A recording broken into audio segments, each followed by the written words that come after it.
தமிழ் மக்கள் அனைவருக்கும் வணக்கம். இந்த வீடியோவில் இந்த தேர்தலில் உங்களுடைய தொகுதியில் எத்தனை வேட்பாளர்கள் எத்தனை பேர் வேட்புமனு தாக்கல் செஞ்சுருக்கிறாங்க, அரசியல் கட்சி தலைவர்களுடைய விவரங்கள் மற்றும் அவர்களுடைய சொத்து விவரங்களை தெரிஞ்சுக்கலாம். கூகுளில் அஃபிடவிட் இசிஐ அப்படின்னு டைப் பண்ணிக்கோங்க. எலெக்ஷன் கமிஷனுடைய வெப்சைட் இது. கேண்டிடேட் அஃபிடவிட்னு ஃபர்ஸ்ட் ஆப்ஷன் இருக்கும், அதை கிளிக் பண்ணிக்கோங்க. வெப்சைட்டுக்கான லிங்க் டிஸ்கிரிப்ஷனில் கொடுக்குறேன். இந்த வெப்சைட்டில் மொத்தம் இந்த தேர்தலில் மொத்தம் எத்தனை பேர் வேட்புமனு தாக்கல் செஞ்சுருக்கிறாங்க, அதில் எத்தனை வேட்புமனு தாக்கல் ஏற்பு பண்ணியிருக்கிறாங்க, ரெட் கலரில் இருக்கிறது எத்தனை வேட்புமனு தாக்கல் ரிஜெக்ட் பண்ணியிருக்கிறாங்கன்றதையும் தெளிவாக நீங்கள் பார்க்கலாம். இந்த வெப்சைட்டில் மேலே ஆப்ஷன் இருக்கும், அதில் ஸ்டேட்டுன்ற ஆப்ஷனில் செலக்ட் பண்ணிவிட்டு தமிழ்நாடுன்றதை செலக்ட் பண்ணிவிட்டு அடுத்தது செலக்ட் கான்ஸ்டிடியூன்சின்னு இருக்கும், அதில் உங்களுடைய தொகுதியை செலக்ட் பண்ணிக்கோங்க. உங்களுக்கு பிடித்த இல்லை உங்களுடைய தொகுதியை செலக்ட் பண்ணிக்கோங்க. இந்திய பிரதமருடைய சொத்து விவரங்களை பார்க்குறதுக்கு செலக்ட் கான்ஸ்டிடியூன்சியில் வாரணாசின்னு கிளிக் பண்ணிக்கோங்க. உத்தரப்பிரதேஷ் மாநிலத்தில் வாரணாசின்னு கிளிக் பண்ணிட்டீங்கன்னா ஃபில்டர்ன்ற ஆப்ஷனை கிளிக் பண்ணிட்டீங்கன்னா மொத்தம் எத்தனை பேர் வாரணாசி தொகுதியில் போட்டியிடுறாங்கன்றதை தெரிஞ்சுக்கலாம். 2024 இது வரைக்கும் வேட்புமனு தாக்கல் யாரும் பண்ணலை. அதனால் 2019 நடந்த எலெக்ஷனை செலக்ட் பண்ணிக்கோங்க. செலக்ட் பண்ணிவிட்டு ஃபில்டர்ன்ற ஆப்ஷனை நீங்கள் கிளிக் பண்ணிங்கன்னா வாரணாசி தொகுதியில் மொத்தம் 119 பேர் வேட்புமனு தாக்கல் பண்ணியிருக்காங்க. அதில் ஸ்க்ரால் பண்ணிகிட்டே வந்தீங்கன்னா பிரதமருடைய வேட்புமனு தாக்கல் வரும்.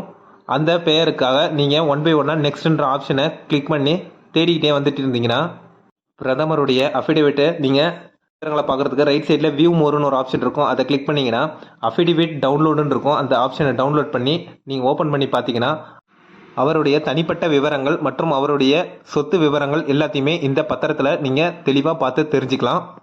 இந்த வெப்சைட்டில் எந்த ஒரு தொகுதி வேட்பாளர்களுடைய தனிப்பட்ட விவரங்கள் மற்றும் சொத்து விவரங்களை நீங்கள் தெரிஞ்சுக்கலாம். தமிழ்நாட்டில் தேனின்ற மாவட்டத்தை செலக்ட் பண்ணிவிட்டு ஃபில்டர் பண்ணிங்கன்னா தேனி தொகுதியில் எத்தனை பேர் வேட்புமனு தாக்கல் தற்போது பண்ணியிருக்கிறாங்க, அதில் எத்தனை வேட்புமனு தாக்கல் ஏற்பு பண்ணியிருக்காங்கன்றத கிரீன் கலரில் சொல்லியிருப்பாங்க. 35 வேட்பாளர்களுடைய தேனி தொகுதிக்கான விவரங்களை நீங்கள் தெரிஞ்சுக்கலாம். இதில் ஸ்க்ரால் பண்ணிகிட்டே வந்தீங்கன்னா ஒவ்வொருத்தவங்களுடைய விவரங்களையும் நீங்கள் சரி பார்த்துக்கலாம்.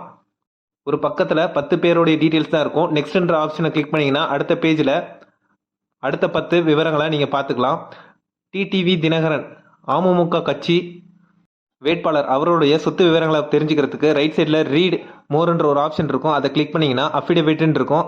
அந்த அஃபிடவிட்டை டவுன்லோடுன்ற ஆப்ஷனை கிளிக் பண்ணி நீங்கள் பிடிஎஃப்ல டவுன்லோட் பண்ணிங்கன்னா அவருடைய தனிப்பட்ட விவரங்கள் மற்றும் அவருடைய சொத்து விவரங்கள் எல்லாத்தையுமே நீங்கள் இந்த அஃபிடவிட் பத்திரங்கள் மூலமாக தெரிஞ்சுக்கலாம்.